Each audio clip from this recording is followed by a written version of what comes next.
इस पिछले वीडियो में हमने देखा था ईपीएस क्या होता है, यानी कि अर्निंग पर शेयर क्या होता है। और आज की इस वीडियो में हम देखने वाले हैं पीई रेशियो क्या होता है, यानी कि प्राइस टू अर्निंग रेशियो जो है वो क्या होता है। आज की इस वीडियो में हमारा अपना जो डिस्कशन होगा वो इसके बारे में होगा पीई रेशियो, यानी कि प्राइस टू अर्निंग रेशियो क्या होता है, इसके बारे में आज हम डिटेल्स में पढ़ने वाले हैं।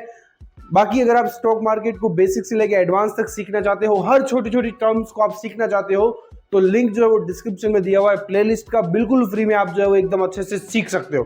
ठीक है, अब अपन स्टार्ट करते हैं कि प्राइस टू अर्निंग रेशियो है जो क्या होता है।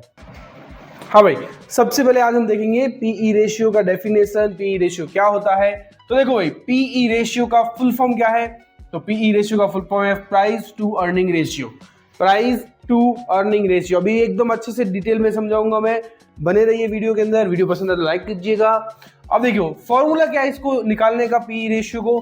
तो सबसे पहले पीई रेशियो को अगर हमको निकालना है तो क्या है भाई, शेयर का प्राइस क्या है किसी भी कंपनी का। मान लो ये कोई कंपनी है, उसका शेयर का प्राइस कितना है और अर्निंग पर शेयर कितना है, डिवाइड करना है उसको।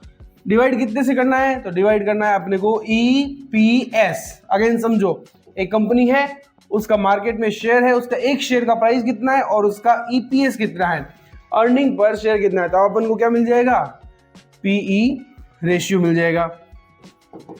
ठीक है, अब उसके बाद बात करते हैं नेक्स्ट, थोड़ा और डिटेल में बढ़ते हैं पीई रेशियो का डेफिनेशन। तो इसी की चीज को वापस थोड़ा सा खोल के बताया हुआ है भाई। देखो प्राइस क्या है, प्राइस वहां पे लिखा होता है ना कि भाई शेयर प्राइस, तो वो प्राइस किसका है, current market price of one share, current market price of one share and earning per share, यानी कि ईपीएस, जो हमने लास्ट में पढ़ा था ना लास्ट वीडियो में कि भाई ईपीएस क्या होता है, पीई रेशियो में काम आता है। तो आज पीई रेशियो में वो काम आने वाला है अपने को।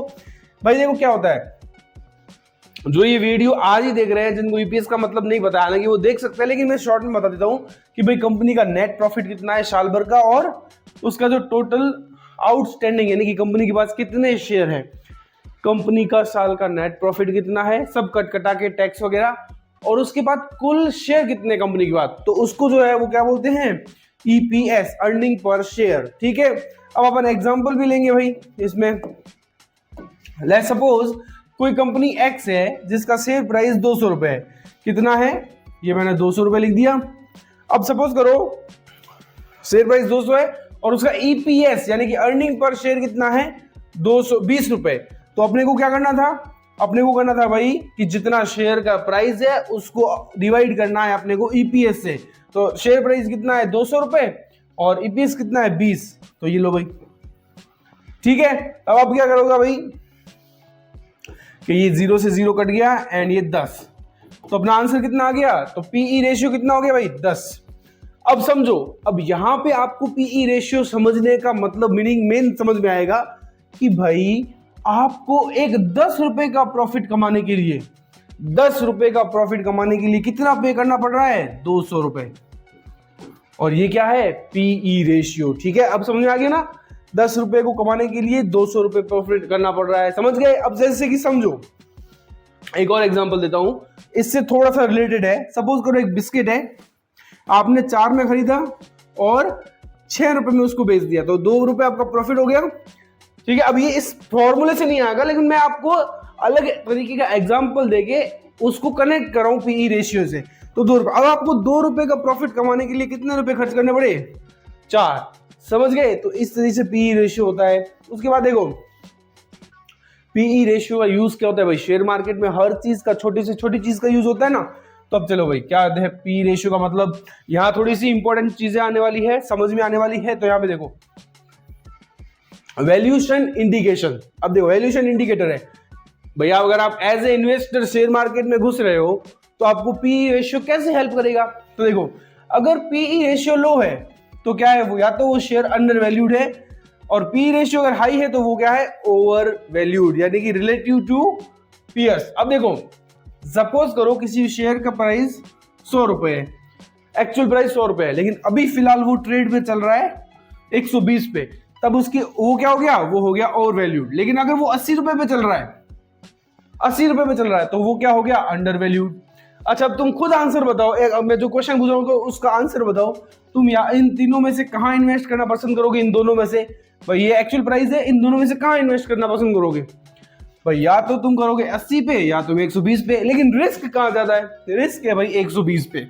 हो सकता है ये बढ़ना स्टार्ट हो गया हो और 100 से 120 पहुंच गया हो और वापस आगे जाके 140 भी पहुंच जाए, और हो सकता है कि यहां से गिर के वापस 80 भी आ जाए, 70 भी आ जाए, है ना? तो आप जो बेस्ट चांस है वो कहाँ इन्वेस्ट करना चाहिए? वो जो कम रिस्क है वो है 80 पे। लेकिन जब से थोड़ा रिस्क बढ़ जाएगा तो वो रिस्क कहाँ बढ़ेगा? वो 120 पे बढ़ेगा। तो अब समझ में आया? अगर पीई रेशियो कम है तो आपके इन्वेस्ट करने के चांस अच्छे होने, आपको अपॉर्चुनिटी मिलती है कि भाई पी रेशियो कम है, मान लो ये नीचे आया हुआ है तो अपन इस पे इन्वेस्ट करेंगे और बढ़ेगा तो अपना प्रॉफिट हो जाएगा। अंडरस्टैंड? अब देखो एक और चीज है वो भी आगे आने वाली है। चलो भाई, और क्या चीज है भाई? इंडस्ट्री कंपैरिजन क्या है? सिमिलर सेक्टर की कंपनी से कंपेयर करो। अब जैसे कि कोई टेक कंपनी है तो उसकी और कौन कौन सी टेक कंपनी, उनसे वो सारा कंपैरिजन करो, उसके बाद इन्वेस्ट करो। भाई आपको इन्वेस्ट करना है तो आप कंपैरिजन तो करोगे ना कि भाई मेरे को किस कंपनी में इन्वेस्ट करना चाहिए। जैसे सपोर्ट करो आप टेक की कंपनी में वो इन्वेस्ट करना चाहते हो तो आप 4 से 5 कंपनी को देखोगे ना, उनकी फंडामेंटल एनालिसिस चेक करोगे, तो उसी फंडामेंटल एनालिसिस का पीई रेशियो एक पार्ट है। अंडरस्टैंड? अब देखो आपको कितना समझ में आ रहा है, आई डोंट नो, बट मैं पूरा ट्राई कर रहा हूं इजी से इजी वर्ड में समझाने के लिए। उसके बाद देखो ग्रोथ एक्सपेक्टेशन। देखो अब ये चीज एक और आ गई है, थोड़ा सा आपको जो कंफ्यूज कैसे करेगी। हाई पीई रेशियो बताता है कि मार्केट फ्यूचर ग्रोथ एक्सपेक्ट कर रहा है। बराबर, मैंने 100 का एग्जांपल लिया था, 80 का भी लिया था और 120 का भी लिया था। ठीक है, अब अगर मान लो 100 से ये 120 आ गया तो ये पॉसिबिलिटीज है ना कि आगे जाके 140 भी चला जाए, 160 भी चला जाए, क्योंकि अब ये मार्केट 100 से 110 पहुंचा होगा, उससे पहले 105 पहुंचा होगा, मतलब ये धीरे धीरे बढ़ा है ना। तो इसका मतलब ये क्या सोच रहा है कि भाई आगे जाके 130 भी हो सकता है। तो ये क्या कर रहा है? मार्केट फ्यूचर की ग्रोथ को एक्सपेक्ट कर रहा है कि भाई और बढ़ेगा। लेकिन इसी जगह पे आपका रिस्क क्या है? रिस्क क्या है आपका? वो है हाई बॉस, क्योंकि यहां इन्वेस्ट करोगे तो हो सकता है अगर नीचे आ गया तो लॉस ही है ना। लेकिन अगर यहां इन्वेस्ट करोगे, मतलब पीई रेशियो अगर लो में इन्वेस्ट करते हो आप, तो मार्केट क्या एक्सपेक्ट करेगा? भाई 80 रुपए आ गया, 100 से 80 रुपए आ गया, तो मार्केट क्या एक्सपेक्ट करेगा? ये तो डाउन जाएगा। लेकिन वहां पे चांस क्या है कि मान लो 80 गया है, ठीक है, 80 पे मैंने इन्वेस्ट किया, वापस 100 आ गया तो 20 का फायदा। समझ में आ रहा है ना आपको? अब सुनो, हालांकि रिस्क तो सब में ही है भाई, 80 से भी ऐसे तो 60 चला जा सकता है, बट 120 पे ज्यादा रिस्क है, 80 पे कम रिस्क है। समझ गए? उसके बाद एग्जांपल लेते हैं भाई। देखो थोड़ा सा एग्जांपल आपको देखते हैं। कंपनी ए है, कंपनी बी है, अपने पास दो कंपनीज है। एक का क्या है? शेयर प्राइस 500 रुपए है, ये 500 रुपए है, और ईपीएस कितना है? 25, मतलब बट्टा अपॉन 25, तो पी रेशियो कितना आ गया? 20। ठीक है, अगेन वन मोर कंपनी। उसके बाद मार्केट बी जो है उसका प्राइस क्या है? 300 रुपए पर शेयर का, और उसका ईपीएस कितना है? 30। ठीक है, तो पी रेशियो कितना आ गया? 30। ठीक है, अब देखो यहां पे क्या कर रहा है मार्केट? ए को बी से डबल वैल्यू दे रहा है पर प्रॉफिट, क्योंकि ए की ग्रोथ जो है वो प्रोस्पेक्टस ज्यादा स्ट्रॉन्ग है। अंडरस्टैंड? चलो भाई, सॉरी यहाँ पे 10 आएगा, 10 यहाँ पे मैंने गलत कर दिया, आई एम सो सॉरी। यहाँ पे 10 रुपीज आएगा। तो अब यहाँ पे तुम बताओ पी रेशियो ज्यादा है तो मतलब मार्केट को क्या लग रहा है? अच्छा, मार्केट क्या सोच रहा है कि भाई पी रेशियो ज्यादा है तो मतलब ये क्या करेगा? ग्रोथ ज्यादा कर सकता है, और ये थोड़ी सी ग्रोथ क्या करेगा? कम करेगा। अंडरस्टैंड? यही बोल रहा है, मार्केट ए को बी से डबल वैल्यू दे रहा है भाई। यहाँ पे जो है वो देखो 20 रुपए, यहाँ पे 10 ही है। ठीक है, चलो अब नेक्स्ट पढ़ते हैं। पी रेशियो की लिमिटेशन क्या है भाई? पर देखो एक और चीज हमेशा ध्यान रखना, एक चीज से कभी भी एनालिसिस नहीं होता। तो यहाँ पे वो थोड़ा सा आपको क्या बोलते हैं, वार्निंग दी जा रही। देखो वन मैट्रिक सिर्फ पी रेशियो से पूरा वैल्यूएशन डिसाइड नहीं करने का है अपने को, ना तो ईपीएस से पूरा ना करना है, ना पीई से करना है, आपको सब चेक करना है, तब जाके आपने को इन्वेस्ट करना है। अंडरस्टैंड? उसके बाद देखो अर्निंग मैनिपुलेशन। भाई देखो अकाउंटिंग ट्रिक से ईपीएस बढ़ाया जा सकता है। अंडरस्टैंड। उसके बाद क्या है, डेप्थ इम्पैक्ट। भाई अगर किसी के पास कर्जा है यानी कि हाई डेप्थ वाले कंपनीज का पी रेशियो मिसलीडिंग हो सकता है। ये चीजें आपको जो है वो ध्यान में रखनी है। उसके बाद देखो ना और चीजें क्या है इसके अंदर भाई,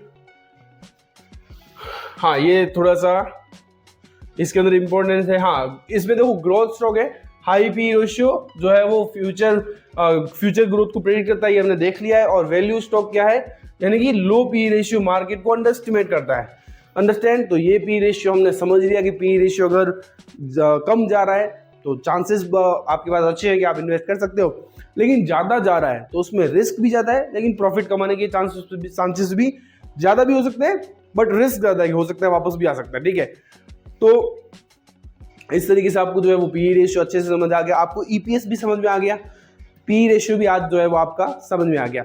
आई होप आपको ये वीडियो पसंद आया होगा। वीडियो पसंद आया लाइक कर दीजिए, चैनल को सब्सक्राइब कर दीजिए और अपने फ्रेंड्स के साथ जरूर शेयर कीजिए। एक और चीज़, अगर आप शेयर मार्केट को बेसिक से लेकर एडवांस तक सीखना चाहते हैं, छोटी से छोटी चीज़ को कवर करना चाहते हैं, तो आप जो है वो लिंक जो है वो डिस्क्रिप्शन में दे रखा है, वहाँ जाके आप सीख सकते हैं।